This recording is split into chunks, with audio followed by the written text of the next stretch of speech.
This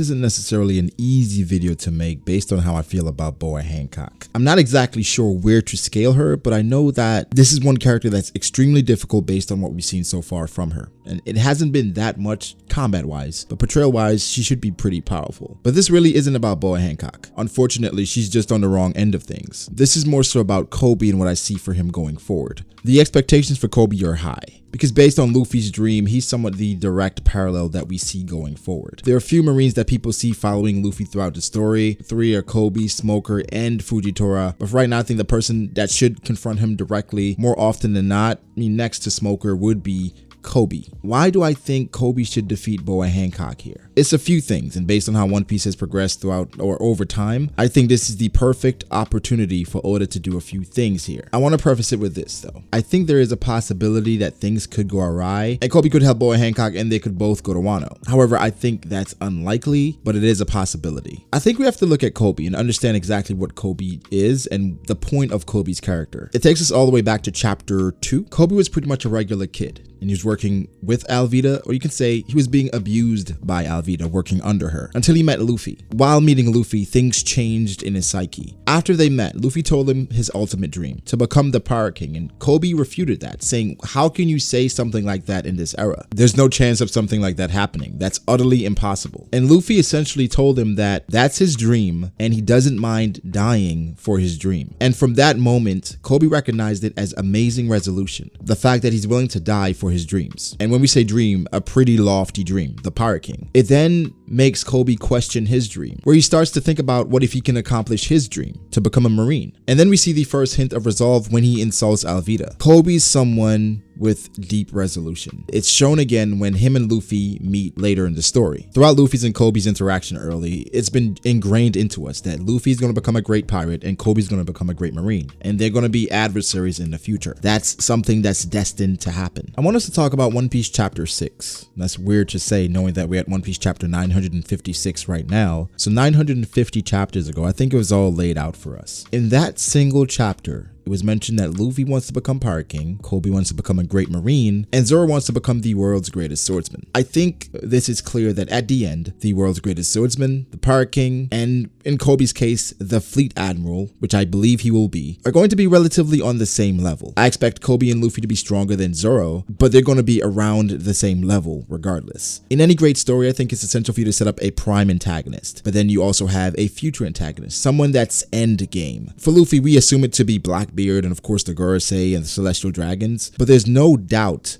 that Koby is the person that's going to fight Luffy at the end. They must have a great battle to decide whoever is stronger, as well as to acknowledge each other. And it's interesting because Koby's dream of becoming a great Marine, Luffy's dream of becoming a Pirate King or becoming the Pirate King, it somewhat coincides with the initial statement or the initial dream or the initial goal laid to Luffy or given to Luffy by Shanks. Shanks told Luffy that they would meet again when he becomes a great pirate. And I think around the time Luffy becomes a great pirate, or around the time that Luffy's acknowledged by Shanks, Koby must be acknowledged on some level as well. Now that's not to say Koby hasn't made strides of his own. Just scaling Koby from where we met him to where he is now, he has grown the most out of any single character in One Piece, including Luffy. Okay, let's put it in some context. Koby, when we first meet him, is utterly useless. Even with his lofty goal of becoming a great Marine, he couldn't even defeat the Marines that were already there, fodder Marines, where he had to beg Luffy to defeat the Marines for him. Alvida literally says that she's only keeping Koby around because he has a knack for navigation, which after chapter 956, I'm starting to believe that Koby is indeed the commanding officer of his own fleet, and that he's going to be the one to face Hancock face to face 1v1. And him being a great navigator could lead him to tracking down the Straw Hats in the future, but I digress. From chapters 83 to 119, the cover story is following Koby and Helmeppo, and it gives a detailed breakdown to showing how they got from their branch to Marine HQ and working under Garp, or being under Garp's wing. It documents not only Koby staying up late to study more than others, Koby risking his life against naval officers to save Helmeppo, but also the special training they were getting every day at Marine HQ, and the special training they were getting every evening with Bogard, which was Garp's Garp's right-hand man. So Koby's growth rate, while it's insane, it's well documented everything he was doing. And being under the wing of Garp's right hand and Garp himself, the greatest Marine ever, it doesn't hurt either. When Garp visits Luffy after Water 7 in Enies Lobby, in chapter 432, we see Koby and Helmeppo again. And there's a moment in which Garp tells Koby and Helmeppo to try to stop Zoro. And then in the midst of Helmeppo blitzing Zoro, Koby actually blitzes Luffy himself and got a kick in on Luffy. Luffy then attacks Koby, he evades it. Then Luffy, of course, being just so battle trained and having so much more experience, figures where Koby would be because it was a straightforward attack. He soloed behind Luffy and Luffy was able to capture him pretty easily, to which Garp says they are no match. But at this point, Koby was using Soru and Helmeppo was using his swords very well, which shows the insane growth rate of Koby. And of course, Helmeppo and Koby, they were around the same tier, but Koby was a chief petty officer while Helmeppo was just a petty officer. But you could argue Koby was probably on lieutenant level based on the things he was doing, and again, the special training he was receiving from Garp and Bogard. And then also his knack to just work harder than others. That next level growth is expected. In chapter 433, we have another example of Koby's resolve. They were discussing the New World, and Koby was saying this is the sea in which the man, or it determines whoever becomes Pirate King. Then he says he will become an admiral. And Luffy, of course, acknowledges it by saying, to apprehend me, you're going to have to be at least that strong. So again, driving home that parallel that Koby will be the next up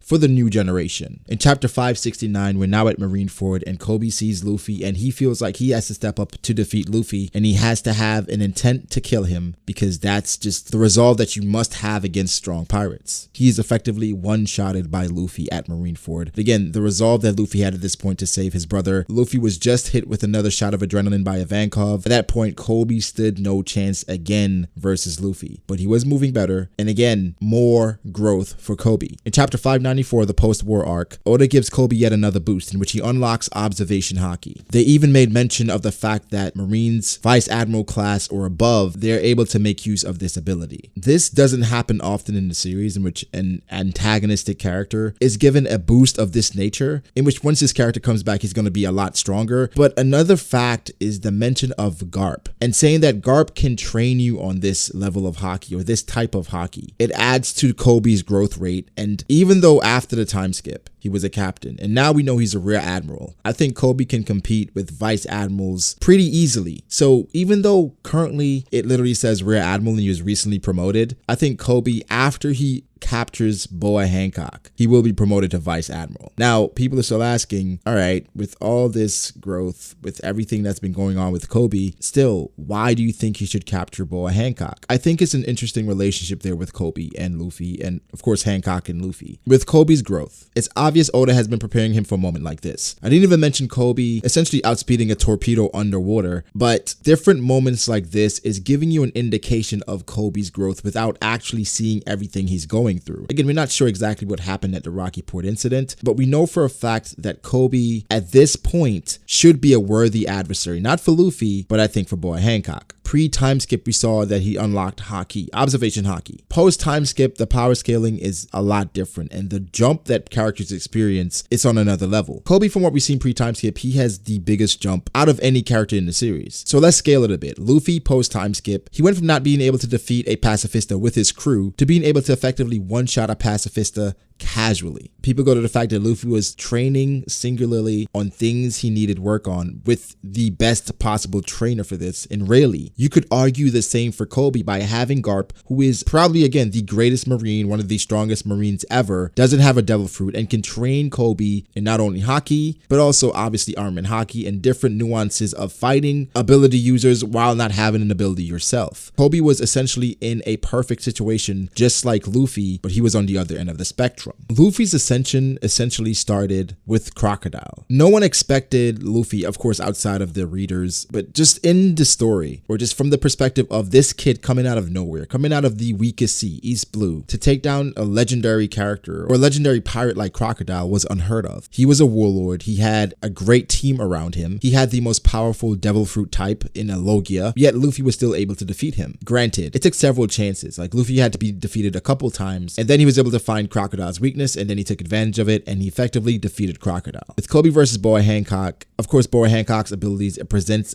a distinct challenge. We saw how she was able to overpower pacifistas and her ability to petrify men in a way. Koby should be able to overcome that. We're not sure, again, the level of observation hockey Koby is at, but while I do think Boa Hancock is stronger based on everything we've seen so far, which hasn't been a lot, scaling Koby at this point, him defeating Boa would be the first step in his growth and ascension, just like defeating a warlord was Luffy's. And it doesn't hurt that Alabasta is involved again, or the main story again, just like it was for Luffy. So for Koby to become a Marine, just like Oda has been straight up telling us that, this is the moment. We're in the Wano arc, and of course there's probably 3 or 4 more arcs left. He needs a definitive win, and personally I don't think there's any better than Hancock. Another side note to this is, what if Hancock does get captured? I think there's an opportunity here to somehow use Hancock's character to fuel Luffy and then expose just the dark side of the world government. If they capture Hancock again, they will know that Hancock was a slave, and effectively she could be again working with the world government or working for the Celestial Dragons, because they're going to take that as, you were once our slave, we owned you, so of course essentially you belong to us. We were talking about that in the discussion chapter 956. So that's another part to this, why it makes sense for Koby to capture Hancock, because there's a deeper lore there for the One Piece story. I've seen a lot of discussion about Koby and Hancock as far as like Boa Hancock should be able to low diff Koby. I don't think the Koby that we will see is going to be the same Koby that we saw at Marineford. The promotion to Rear Admiral is a cautious one, because I think he could effectively be promoted to a Vice Admiral position. We understand feats and accomplishments, that matters, and of course once he gets those, he'll be promoted more, but this is the beginning of the legend of Koby. This is where it effectively starts with him taking down a previous warlord, and again, we don't know exactly what Vegapunk has to enhance maybe the abilities of the Marines, but I think it would also be a win-win if he takes down Hancock using whatever Vegapunk has installed or has in store, because we don't know exactly what that is. People were also saying that Boa Hancock has an island of hockey users around her. Well, if Vegapunk provides an army of New World pacifistas, I think that evens the playing field, in which now we have Koby versus Hancock, maybe Helmeppo versus, one of the sisters, and so on and so forth. But essentially, I think Koby comes out with the win here. Or rather, I think this is why he should win versus Boa Hancock. But guys, let me know what you think. Based on everything I said, based on everything I broke down, do you think that Koby should be able to defeat Boa Hancock, or he should be the one to defeat Boa Hancock? Leave your thoughts below. Make sure to like the video and subscribe. Follow me on Twitter at BragoDAce. Follow me on Instagram at BragoD.Ace. Thank you all for your support. Shout out to my patrons. I appreciate you guys so much. I'll catch you guys in the next one. Peace.